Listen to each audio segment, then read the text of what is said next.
వేలాది మందికి గుండె ఆపరేషన్లు చేయించినటువంటి మంచి మనసున్నటువంటి యాక్టరు, హీరో మహేష్ బాబు. తను మిగతా వాళ్ళని కూడా ప్రోత్సహిస్తూ ఉంటాడు. వేరే సినిమాలకు కూడా డబ్బింగ్లు చెప్పినటువంటి సందర్భం ఉంది, లేదా వాయిస్ ఓవర్లు ఇచ్చినటువంటి సందర్భం ఉంది. ప్రత్యర్థులని కూడా చూడడం, అందరితో కలుపుకుంటూ వెళ్తాడు. తాజాగా little heart cinema super success 2.5 కోట్లు ఖర్చు పెడితే ఇప్పటికే 25 కోట్ల దాకా వచ్చింది అంటున్నారు. అది సక్సెస్ అయినటువంటి నేపథ్యంలో, అది బాగా సక్సెస్ టాక్ వచ్చినటువంటి నేపథ్యంలో దాంట్లో సింగరు సింజిత్ అనేటటువంటి అతను సంగీత దర్శకుడు సింజిత్ ఈ మధ్యన ఓ ఇంటర్వ్యూలో, నేను మహేష్కి వీరాభిమాని, మహేష్ కనుక లిటిల్ హార్ట్స్ గురించి పోస్ట్ పెడితే నా ఆనందానికి హద్దులు ఉండవు అన్నారు.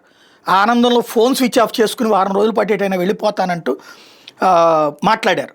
అది చూసినట్టున్నారు మహేష్ బాబు. చాలా అద్భుతమైన లిటిల్ హార్ట్స్ ఆద్యంతం సరదాగా సాగే వినోదభరితమైన సినిమా. నటులందరూ కొత్త వాళ్ళైనా చాలా బాగా నటించారంటూ అభినందిస్తూ ఒక ట్వీట్ చేసుకొచ్చారు. అద్భుతమైన నవ్వుల రైడ్ ఈ చిత్రం అని చెప్తూ, సింజిత్ నువ్వు ఫోన్ స్విచ్ ఆఫ్ చేసి ఎక్కడికి వెళ్ళొద్దు బ్రదర్, ఎందుకంటే నువ్వు కొన్ని రోజులు చాలా బిజీగా మారిపోతావు అంటూ అతన్ని ప్రత్యేకంగా కోట్ చేయడంతో ఆయన ఎంత డీప్గా వెళ్తారు అన్నటువంటిది ప్రత్యేకించి గుర్తుపెట్టుకుంటున్నారు అభిమానులు.